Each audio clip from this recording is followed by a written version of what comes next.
Dr. Pascale Perraudin from the University of Saint-Louis, and she will speak her talk is entitled Transnational Quests, Memory, Justice, and Dominant Narratives. So good morning, Pascale, because I know that it's the morning where you come from. So good morning and welcome again, and thank you for joining us for this discussion. Okay, good morning, and thank you for having me today. Thank you for organizing this event, and I'm sorry I couldn't join yesterday, but because of jet lag, it was just a little too challenging.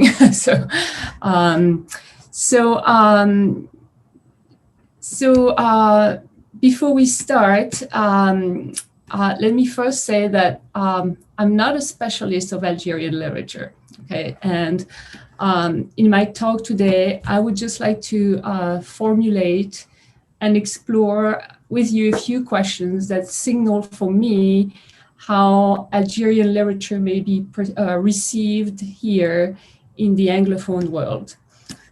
So my goal is to situate in very broad strokes how my current position defines the way Algerian literature intersects with dominant narratives in North American institutions, and as a result, how it's more likely to reflect who the audience is rather than the who and the what that are represented in literary texts.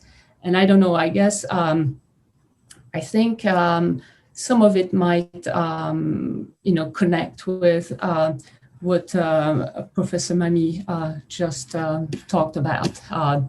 So in preparing for this presentation, I was really forced to rethink my own position and my own perspective and how it has shaped and also limited my ability to introduce Algerian literature. And among the questions that came to mind was, of course, the question of language. Was I to consider only text translated into English? But wouldn't that perception be skewed? And how about location? Should I consider text written on Algerian soil only? And not to mention text written in France or other locations favored by the Algerian diaspora.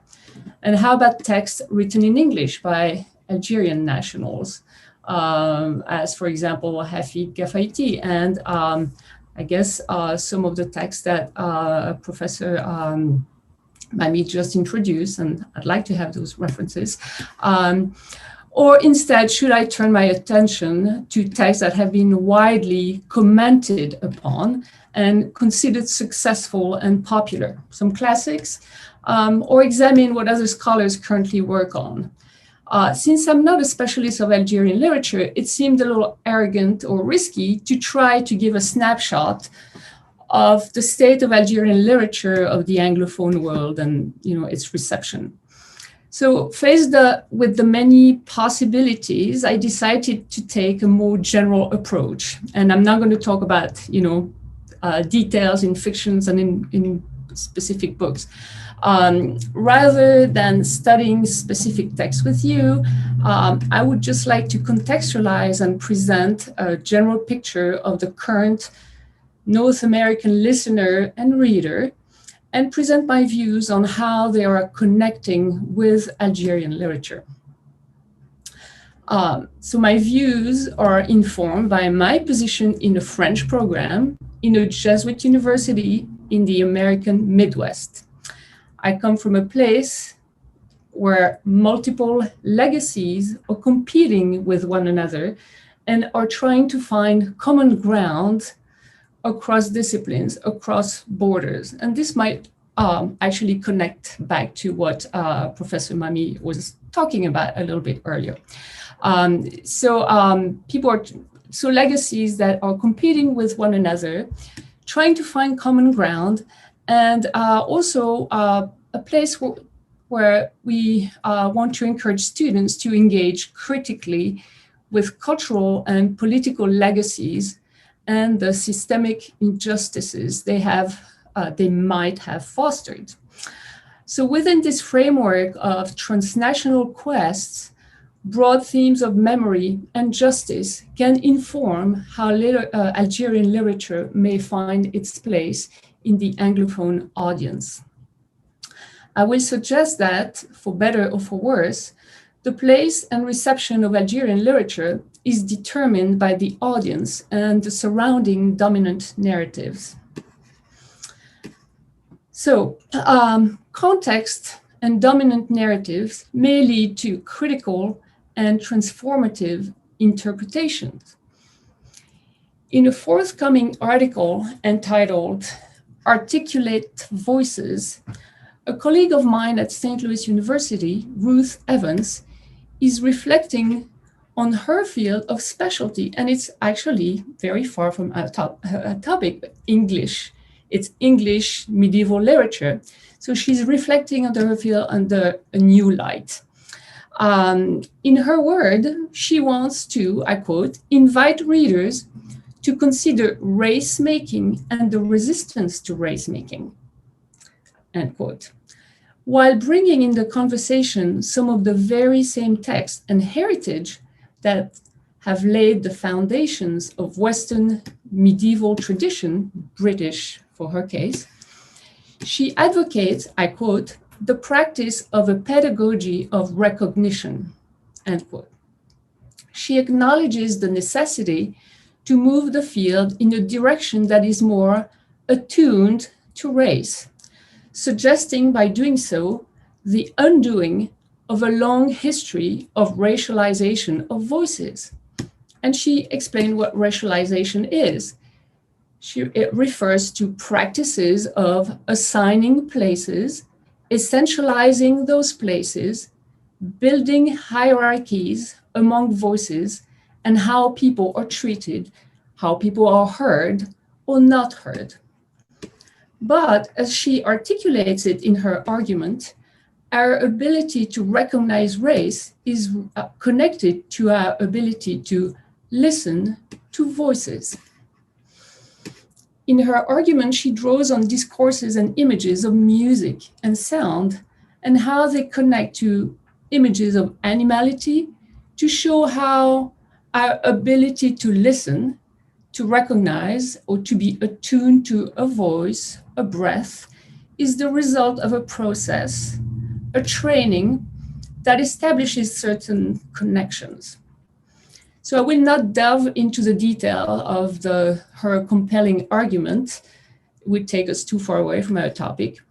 But her analysis reminds us of a fundamental aspect of reception. Our linguistic and cultural experiences map out and shape how one comes to read and perceive and receive what surrounds us. In her word, I quote, voice is not in the mouth of the speaker, but in the mind of the listener. So in her words, the act of speaking and listening and the act of writing and reading are dynamic, fluid, evolving acts of communications, often determined by larger circumstantial consideration, cultural, linguistic, political, and contextual. As you might have guessed, my colleague's article takes place in the aftermath of the murder of 2 Black American men. I quote her passage, her reference. Eric Garner, who died in the New York borough of Staten Island in 2014, George Floyd, who died in Minneapolis in May 2020. Both men were put in fatal chalk holes by the police officers that arrested them. And, as she emphasizes, both men repeatedly pleaded, "I can't breathe," before dying. And we know that their voices were not heard or not recognized. So while the speaker or the writer has the power to explore, to declare, the listener or the reader has the power to stage and, as such, to give shape and to give space to a voice within a pre-existing narrative, within a heritage or within legacies that have laid out how we hear and how we recognize and how we connect to other voices. So ultimately, this dynamic influences how we decide to listen or to host. It influences what is received.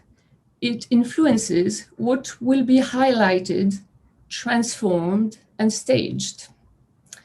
As Ruth Evans argues, what is received defined more so who receives it rather than who or what is going to be hosted. And again, I repeat her sentence, which I find compelling. Voice is not in the mouth of the speaker, but in the mind of the listener. So it is the very same dynamic that ultimately defines the reception of Algerian literature in the Anglophone world. So let's turn now to the listener and the reader of Anglophone in the Anglophone world, as I understand them. So recently published scholarship gives a snapshot of what is catching attention and the lens through which Algerian literature is seen in the Anglophone world. I'll just mention a few publications, and I do not claim to be having a very exhaustive or scientific approach. But, so first I will mention a recent book that just came out. It's called Writing the Black Decade, Conflict and Criticism in the Francophone Algerian Literature by Joseph Ford in the UK. Joseph Ford studies, I quote, how literature and the way we read, classify, and critique literature impacts our understanding of the world at a time of conflict. So his argument suggests that writers, through literature, sometimes appeal to senses of emancipation and present themselves as, he says, entrenched or embattled intellectuals. He adds that by doing so, authors can, I quote, restrain our understanding of the world at a time of crisis. End quote. In particular, when participating in polarizing discourses that lead to conflict in the first place, and when engaging in what he calls culturalist discourses. So among other publications, a current publication in well-respected presses, I just want to mention just a few. There's also the Algerian new novel, The Poetics of a Modern Nation, 1950-1979, by Valérie Orlando, published in 2017, Virginia Press. Looking back at decolonization and independence through the angle of the French new novel, and pairing and comparing canonical Algerian and French authors. So we find, Assia Djebar, Sarraute, well, I guess I'm not going to go through the list.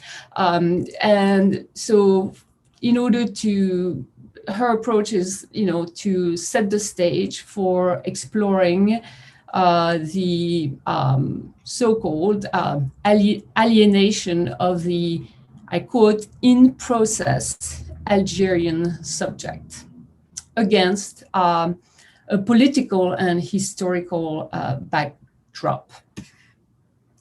There's also a book that just came out, Nebraska Press, Hoarding Memory, Covering the Wounds of the Algerian War.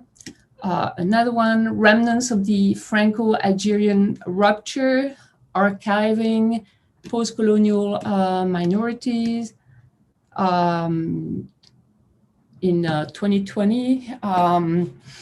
another volume by a scholar in the US, Maya Boutagou, Représentation de la guerre d'indépendance algérienne.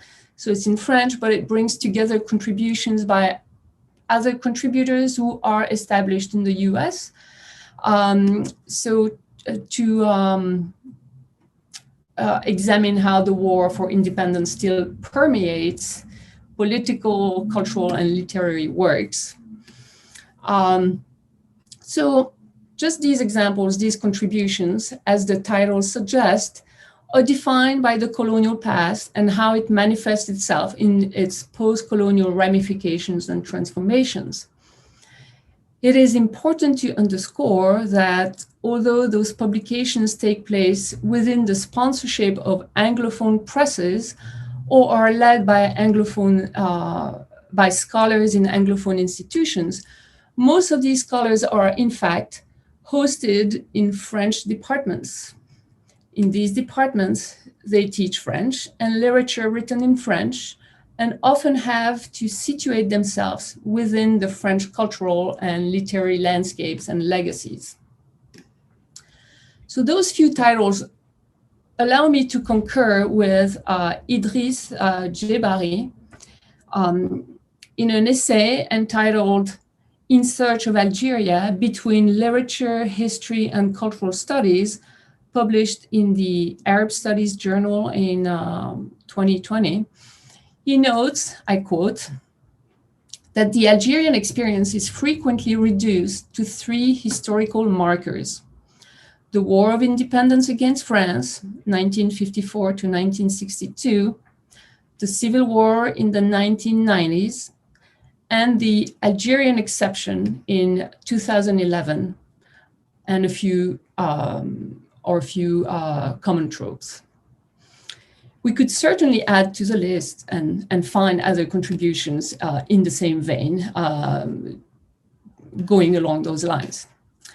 But Djebari further observes that among literary scholars, and I quote, Algeria has also emerged as a privileged terrain for post-colonial studies, a pot in which to brew a rich blend of empire, violence, multilingual literatures, experimental poetics, alienated subalterns, and transnational connections with the old metropole. This scholarship tends to draw on Francophone texts, from which it derives a narrative of cultural hybridity to contrast with the execrable media portrayal of the Arab region in the aftermath of September 11, end quote. So the tropes highlighted by Idriss Djebari certainly underscore a willingness to explore and address past abuses often found among literary scholars. And their strategy is often to rescue, as stated before, I quote, the alienated Algerian subject, and to find and show commonality, acceptance between them and us. And perhaps this connects to what Professor Mami was mentioning earlier. And to facilitate greater understanding and intellectually challenge obstructions to human rights and justice and more. I could just mention very briefly, there's one more studies, other studies such as Women from the Maghreb, Looking Back and Moving Forward, edited by Krista Jones and Anissa Talayet Moodley. It's a special issue from Dalhousie French Studies that examines women's relationship to history and religion. So authors being considered question traditions of transmission of history, how women's gendered role constrain their ability to engage in the public sphere on their own terms. Other studies focus on gendered constructions and how authors might resist or denounce cultural traditions as well as political and sexual violence. Again, some of these tropes are often examined against the backdrop of post-independence Algeria as a reaction to decades of Algerian history being rewritten after gaining its independence. Okay, so maybe I'll skip a few things. As my opening remarks have suggested, and as Algerianists, would probably point out, the ability to host and receive properly Algerian literature is predicated on the listener's ability to listen, to recognize, and also by its limitation as well. So those abilities are often the result of particular locations, contexts, language skills, biases, and traditions, or dominant narratives. So let's circle back for a moment to what my colleague in medieval literature was attempting to do. While advocating a pedagogy of recognition and attunement in order to come to terms with our own involvement with a history of exclusion of voices through our own institutions, through constructions of legacies and canonical text, she was calling our attention to the blind spots that invariably come with those historical and cultural constructions. Her warning that voice is not in the mouth of the speaker, but in the mind of the listener, should be a reminder that the picture of Algerian literature that we paint in the Anglophone world is probably more revealing of our own quests, our own dominant narratives, which we impart as a reading grid, and alas, probably furthering some more cultural misconceptions and misunderstanding. But perhaps an approach to exploring Algerian literature in order to introduce Algerian literature to students and to an audience in the Anglophone world, rooted in its dominant discourses and ideology, in its transnational quest, might be to emphasize authors who engage in acts of reading and critiquing history, memory, identity, and their own dominant narratives. So I would just like now to turn to you to ask who in your mind are those key authors, and what are the prime concerns, the tropes, the issues that inspire Algerian authors to connect them with their audience and, Anglophone audience. Thank you.